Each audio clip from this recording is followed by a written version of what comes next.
नमस्कार. आपणा सर्वांचं सहर्ष स्वागत. संगीत ते समाधी.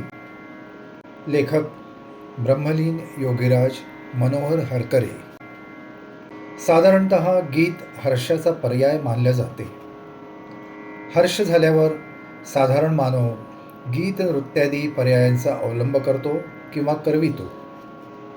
असल्या मानवाला स्वतःच गीत नृत्यादी करता आल्यास त्याच्या कुवतीप्रमाणे किंवा कल्पनेप्रमाणे तो झालेल्या हर्षाला गीत नृत्यादीतून वाट मोकळी करून देईल. स्वतःचे गीत व नृत्य इतरांच्या तुलनेने निम्न स्तराचे आहे असे मनावर झालेल्या पूर्वसंस्काराने त्याला वाटल्यास तो इतरांना नृत्य गीतादी करावयास लावून स्वतःच्या हर्षाला द्विगुणित करण्याचा प्रयत्न करील. सात्विक वृत्तीचा किंवा साधू वृत्तीचा माणूस हर्ष झाल्यास स्वतः नाचणार नाही, गाणारही नाही किंवा इतरांकरवी तसे करणारही नाही. परंतु हर्ष आनंदाचा भाव त्याच्या शरीराला अन्य प्रकारे चेतना दिल्याशिवाय राहणार नाही. भक्तिसूत्रात साधक भक्तात भक्तीचा आविर्भाव झाल्यास त्याचेत अष्टसात्विक भाव उत्पन्न होतात असे सांगितले आहे. स्तंभ स्वेदोथ रोमांचः स्वरभंगोथ वेपुथा वैवर्षम श्रुप्रलयः इत्यष्टौ सात्विका मताः. त्यामध्ये शरीराला कंप उत्पन्न होणे, रोमांच उभे राहणे, तालबद्ध नाचणे, चित्तात असलेला भाव व्यक्त करणारे काहीतरी शब्द एकसारखे उच्चारणे इत्यादींचा अंतर्भाव त्या अष्टसात्विक भावात आहे. म्हणजे नाचणे, अंगविक्षेप करणे व गाणे या क्रिया अंतःकरणातील भावांना सहजपणे व्यक्त करणारे पर्याय होत. या दृष्टीने विचार केल्यास गीत नृत्यादी प्रकार मानवाच्या अंतःकरणातील भावांचे व्यक्तरूप होय असे म्हणावे लागेल. म्हणजे मानव हर्षानंद झाल्यासच नाचेल किंवा गाईल असे नसून त्याला विषाद, दुःख, विरह, क्रोध इत्यादी भाव उत्पन्न झाल्यास तो तेव्हाही नाचेल व गाईल. पण त्या त्या भावनांच्या वेळेस त्याचे गीत नृत्य त्या भावनेला योग्य असेच प्राकृतिक राहील. क्रोध आल्यास मनुष्य विचित्र हातवारे करतो व आरडाओरड करतो. शांत प्रकृतीच्या माणसाला क्रोधादी आल्यास तो साधारण संस्कारांच्या व्यक्तीसारखा हातवारे करून आरडाओरड करणार नाही. याचे कारण त्याच्या चित्तावरील पूर्वजन्मीचे वा इहजन्मीचे संस्कारच होत.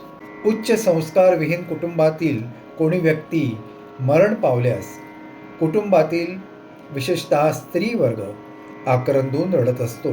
त्यात एक दृष्टोत्पत्तीस येईल की त्यांचे त्या रडण्यातही एक प्रकारचे गीत चालू असते. यावर मानवादी प्राण्यांच्या तीव्र संवेदना व्यक्त करण्याकरता प्रकृतीने गीत गायनाचे रूपाने एक रक्षित व्यय सेफ्टी वॉल उत्पन्न केला आहे असे दिसते. अंतःकरणातील भाव व्यक्त करण्याची प्रवृत्ती पशूंमध्येही आढळून येते. हर्ष झाल्यास पशुपक्षीही नाचू ओरडू लागतात. पशुपक्ष्यांचे ओरडणे त्यांच्या गीताचा एक भागच मानला पाहिजे. दुःख किंवा विरहाचे निराकरण करण्याकरिता पशु अतिशय प्रकट अशी प्रतिक्रिया व्यक्त करताना दिसत नाही. गाय मात्र असे जनावर आहे की विरहाने ते हंबरते व अश्रूही गाळते. काही पशुपक्ष्यांची पिले मातेकरता विशिष्ट आवाज करताना दिसतात. सर्वसाधारण पशुपक्षी विरह मुकाटपणे सहन करत असतात व कालांतराने ते विसरूनही जातात. पशुपक्ष्यांचे मन प्रतिक्रियात्मक अवस्थेतच अधिकांश असल्यामुळे प्रतिक्रियेचा डोम शांत झाल्यास त्याचे मनावर त्या दुःख विराहाची प्रतिक्रिया वा मंथन अधिक काळ राहत नाही. बुद्धी व संस्कार क्षमतेमुळे मानवाच्या सुखदुःख विराहादी भावना अधिक काळ राहतात आणि त्यामुळे त्याचे चित्तावर त्या भावनांचा संस्कार आणखी बळावून दीर्घकाळ टिकतो. समांतर क्रियाविकार व नृत्यगीत.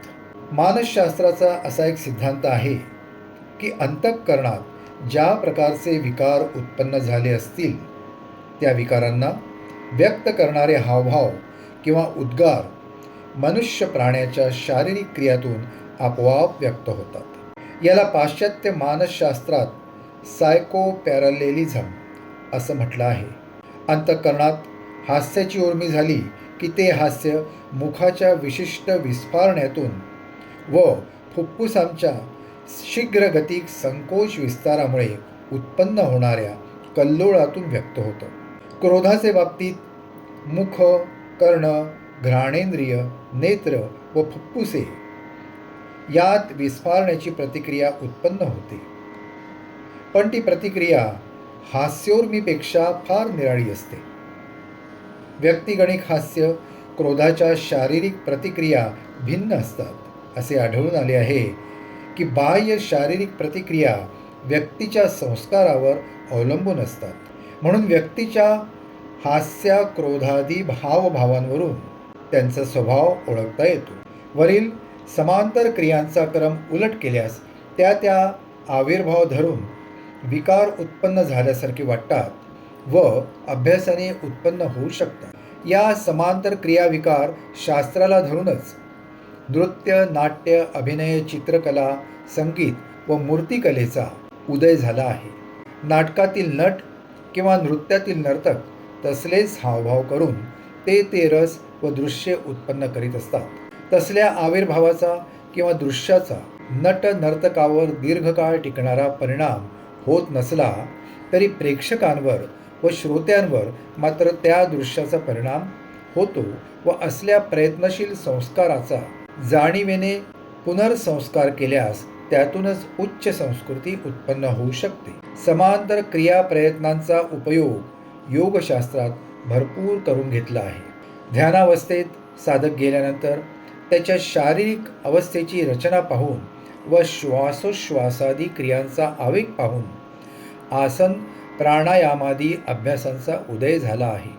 ध्यानावस्थेत साधक गेल्यानंतर त्याचे जे आसन असते तसलेच आसन करायचे व ध्यानावस्थेतील साधकाचे श्वासोश्वास ज्या पद्धतीने चालू असतात त्याच पद्धतीने आपले श्वासोश्वास अभ्यासाने बांधून काढल्यास कालांतराने साधकाचे ध्यानधारणा समाधी अवस्थेत गमन होऊ शकते. असल्या बांधीव श्वासोश्वासाला प्राणायाम असं म्हणतात. योग मार्गातील अष्टांग योग याच समांतर क्रिया योगावर उभारलेला आहे. बुद्धिसंस्कारामुळे मानवाच्या सुखदुःख विरहादी भावना आणि संस्कार दीर्घकाळ राहतात. म्हणून दुःख विरहादी क्लिष्ट भावनांचा आवेग कमी करण्याकरिता मानवाने वरील समांतर क्रिया योगाच्या सहस्फूर्त शास्त्राच्या आधारे संगीताचा आश्रय घेतला आहे. दुःख विरहादी भावनांना क्लिष्ट म्हणण्याचे कारण की त्या आपल्याला आवडत नाहीत, पण त्यांचे आपल्या जीवनातील स्थान अटळ असते, आपल्या इच्छेविरुद्धही असते.